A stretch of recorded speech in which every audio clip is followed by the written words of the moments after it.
Operation కగార్లో భాగంగా కూంబింగ్లు నిర్వహిస్తున్న ఈ గ్రేహౌండ్స్ కానిస్టేబుల్స్లలో ఏదైతే మందుపాత్ర పేల్చిన మావోయిస్టులు ఈ సంఘటనకు సంబంధించి అందులో మరణించిన శ్రీధర్ మృతదేహం కామారెడ్డి జిల్లా పాల్వంచకు చేరుకుంది.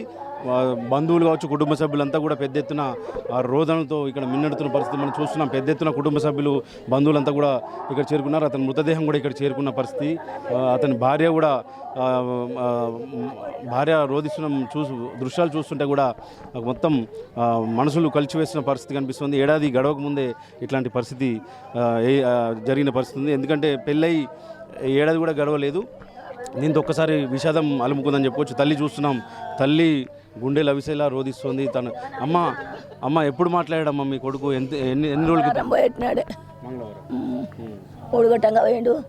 అడిగి 6 గొట్టంగా అమ్మ నేను బస్ ఎక్కినా పోతున్నా, ఫోన్ సారు తీసుకుంటాడు, మీరు ఏమి తొందరపడకు, ఏమి భయపడకు అమ్మ, నేను మళ్ళీ ఎప్పుడో వస్తాడు అనుకున్నాడు కొడుకు. సారు ఫోన్ చేస్తే ఎమర్జెన్సీ ఉంటే సార్కు చెయ్యండి అమ్మ అన్నాడు. ఎప్పుడైనా 3 వద్దులకు 4 వద్దులకు 5 వద్దులకు వస్తుండే గట్టనే వస్తాడు నా కొడుకు అనుకున్నా. నా కొడుకు ఇట్లా మోసం అవుతాడు అనుకోలేనయ్యా, నా కొడుకు ఇట్లా దెబ్బతింటాడు పెడతాడు అని అనుకోలే. నా కొడుకు నన్ను విడిచిపెట్టిపోతాడు అనుకోలే. నా కొడుకు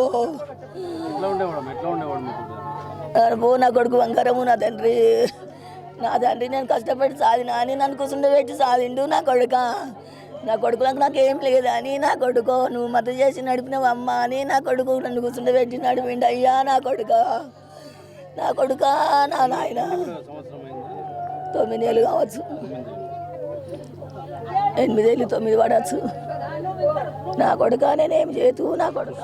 గుండెల విశాల రోధిస్తుంది తల్లి. బంధువులందరూ, కుటుంబ సభ్యులు, గ్రామస్తులు కూడా పెద్ద ఎత్తున ఇక్కడ చేరుకొని వారంతా కూడా విలపిస్తున్నారు. పెళ్ళై సంవత్సరం కూడా కాలేదు, 9 నెలలు మాత్రమే గడిచింది. పరిస్థితులు చూస్తున్నాం. వాళ్ళ అన్నయ్య చిరంజీవి ఉన్నాడు, ఆయనతో కూడా మాట్లాడదాం. సార్, మీరే చదివించారని చెప్తున్నారు. చదివించి పెద్ద ఇప్పుడు ఉద్యోగం వచ్చేలాగా చేశారని చెప్తాను. అవును సార్, నేను చిన్నప్పటి నుంచి కష్టపడ్డా, బయట దేశం పైన డబ్బులు పంపిన కొద్ది చదువుకోరు. జాబ్ వచ్చిందని వచ్చిన, వీళ్ళ జాబ్ వచ్చిందంటే నేను ఫినిష్ వచ్చిన ఈడ పని చేసుకుందామని.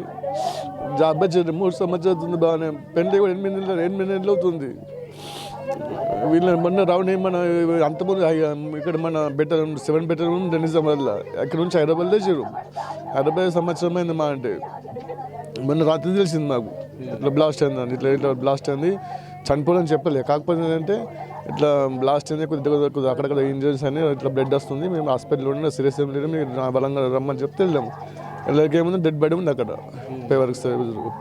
డెడ్ బాడీ తీసుకొచ్చి ఇచ్చారు మాకు. ఏం చెప్పలేదు, అనుకోకుండా అయిపోయింది అని చెప్పి అన్నారు. ఇక నైట్ తీసుకుని వచ్చేసినాం. 11-12 గంటలకు రాత్రి వచ్చినాం పల్లె తీసుకొని. ఇక ఎట్లా ఉండేవాడు? వాడు మంచి మనిషి.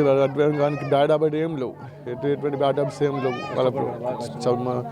ఒకసారి రాస్తే సరిగ్గా మాడుకున్నారు. Next time second time job చేసింది. సెకండ్ టైం వచ్చింది జాబ్ రాకపోతే. సెకండ్ టైం చాలా కష్టపడు. ఫస్ట్ టైం రాకపోతే సెకండ్ టైం మళ్ళీ కష్టపడి మళ్ళీ రాసి మళ్ళీ హైదరాబాద్లో స్పెషల్గా కోచింగ్ ఇప్పించిన. హైదరాబాద్లో ఇప్పించిన తర్వాత అప్పుడు మళ్ళీ సెకండ్ టైం జాబ్ వచ్చింది. సెకండ్ టైం జాబ్ వచ్చినాక అప్పుడు నేను సౌదీలో ఉన్నప్పుడు జాబ్ వచ్చాక నేను ఫినిష్ వచ్చినాయి. ఇక అట్లా ఇప్పుడు నేను పెళ్లి చేసి 8 నెలలు అవుతుంది అంతే.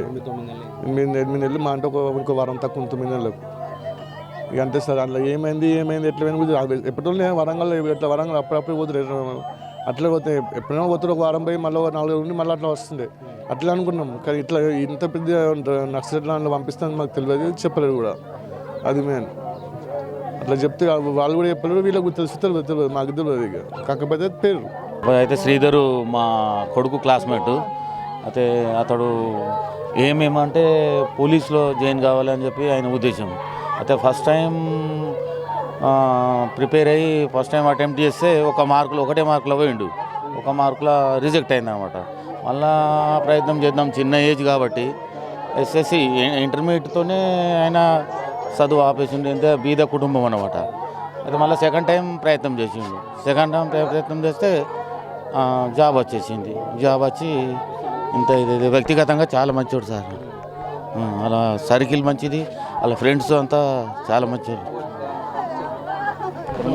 ఇక్కడ మా పల్వంచ గ్రామము, పల్వంచ మండలు కామారెడ్డి జిల్లా. ఈరోజు చిన్న వయసులో మా ఊరతను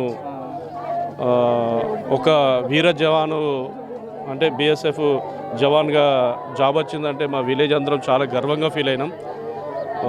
అతనికి రాగానే మా విలేజ్ అందరం ఒక పండగ వాతావరణం ఉండే. కానీ ఇంత చిన్న వయసులోనే ఇలా జరుగుతుందని మేము ఊహించలేము. దీని విషయంలో మా విలేజ్ అందరము చాలా చింతిస్తున్నాం, చాలా బాధతో ఉన్నాం. దయచేసి చాలా బీద కుటుంబం కాబట్టి మా ఊరు అబ్బాయి వీరమరణం పొందడం వలన అతని మీద డిపెండ్ అయిన ఫ్యామిలీ ఇబ్బందిలో ఉన్నది. దయచేసి మంచి ఎక్స్గ్రేషియో ప్రకటించి వాళ్ళ కుటుంబాన్ని గవర్నమెంట్ ఆదుకోవాలని మా విలేజ్ తరఫున వేడుకుంటున్నాము. ఒక గుంట భూమి కూడా లేదు. దయచేసి గవర్నమెంట్ మంచి ఆలోచన చేసి వాళ్ళ కుటుంబానికి అన్ని విధాలుగా సహకరించాలని కోరుకుంటూ అతనికి మా ఊరు అతనికి శ్రీధర్కు మేమందరము నివాళులు అర్పిస్తూ సెలవు తీసుకుంటాం. ఈ పరిస్థితి ఇక్కడ పాల్వంచలో మొత్తానికి అయితే విషాద ఛాయలు అలుముకున్నాయి. అందరూ కూడా గ్రామస్తులు పెద్ద సంఖ్యలో ఇక్కడికి వచ్చి విలపిస్తున్నారు. బంధువులు అయితే పెద్ద ఎత్తున ఇక్కడ చేరుకున్నారు. ఇప్పటికే శ్రీధర్ కుటుంబాన్ని ఆదుకోవాలని, ఎక్స్గ్రేషియా కూడా ఎక్కువ వచ్చేలాగా చూడాలని, ఉద్యోగాలు అలాగే భూములు ఎంత వీలైతే అంత ప్రభుత్వాలు ఆదుకోవాలని చెప్పి వీళ్ళంతా కూడా స్థానికంగా డిమాండ్ చేస్తున్న పరిస్థితులు కనిపిస్తున్నాయి. కెమెరామెన్ రవీందర్తో విఘ్నేశ్వర్, మెగా 9 న్యూస్, కామారెడ్డి జిల్లా నుంచి.